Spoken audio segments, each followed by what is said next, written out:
Presiden Amerika Serikat Donald Trump dalam kunjungan kenegaraan ke Inggris pada hari Rabu kemarin memberikan penghormatan kebesaran kepada Raja Charles III. Tersebut, Powell mengatakan rapat FOMC September 2025 memutuskan untuk memangkas Fed Fund Rate sebesar 25 basis point.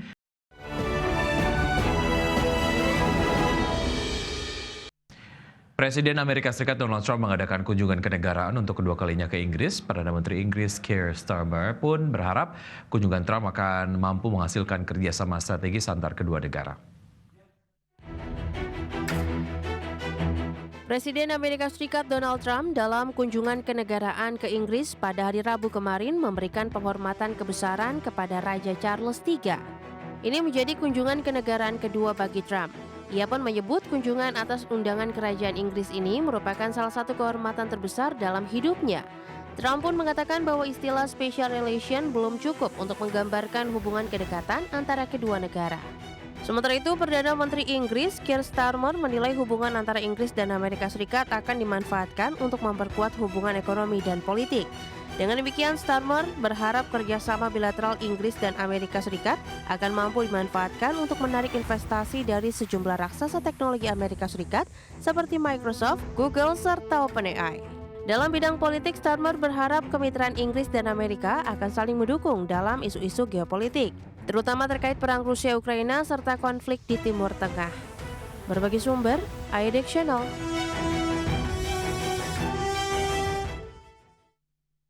Chairman Bank Sentral Amerika Serikat Jerome Powell memberikan isyarat The Fed akan kembali memangkas suku bunga sebanyak 2 kali ke depan. Dan pernyataan tersebut disampaikan Powell dalam konferensi pers FOMC pada hari Rabu kemarin waktu setempat.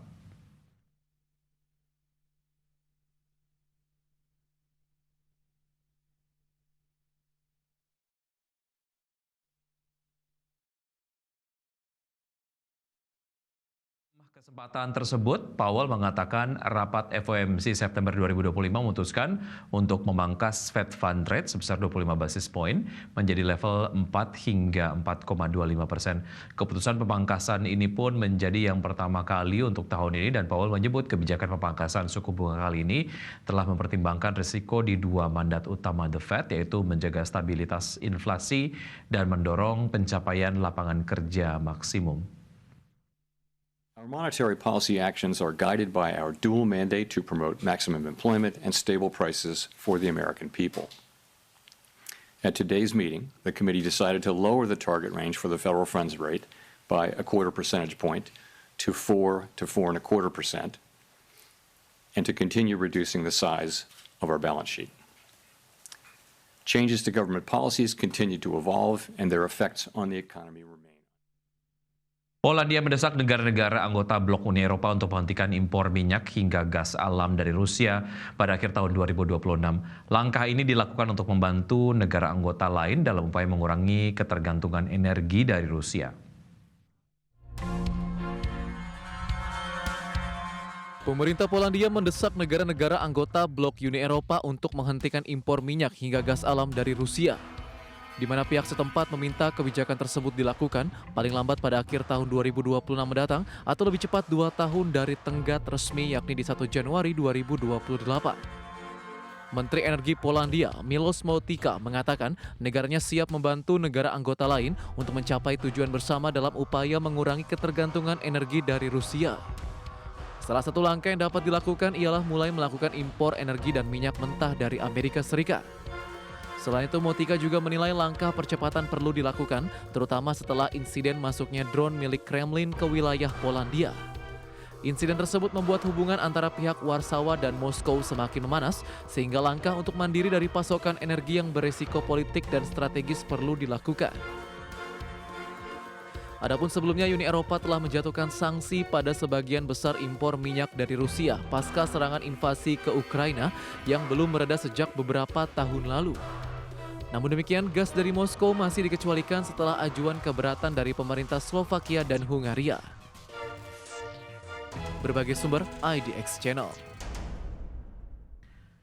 Pangsa pasar Tesla di Amerika Serikat mengalami penurunan drastis hingga 38%. Informasinya akan kami hadirkan usai jeda berikut.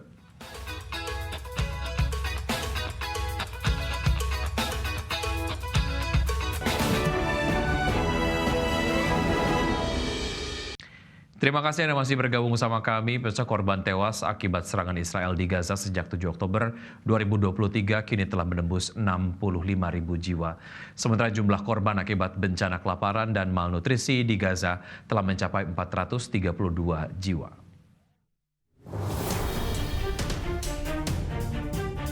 Otoritas Kesehatan Gaza pada Rabu kemarin merilis jumlah warga Palestina yang tewas akibat serangan militer Israel di jalur Gaza sejak 7 Oktober 2023 telah melampaui 65.000 jiwa.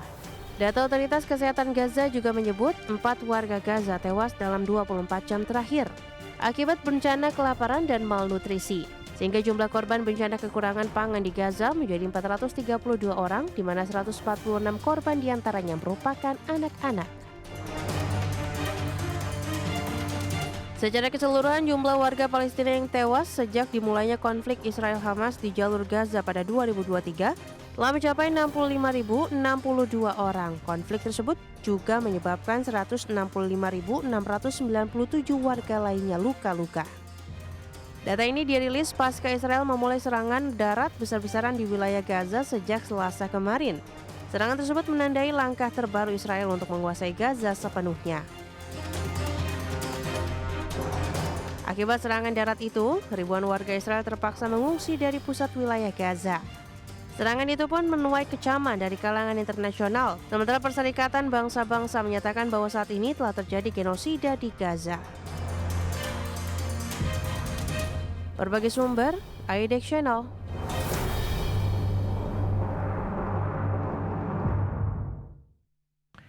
Kapal pemerintah Filipina dan pemerintah China terlibat dalam konfrontasi di sekitar Karang Scarborough di Laut Cina Selatan. Pemerintah kedua negara pun saling menuding soal penyebab konfrontasi tersebut.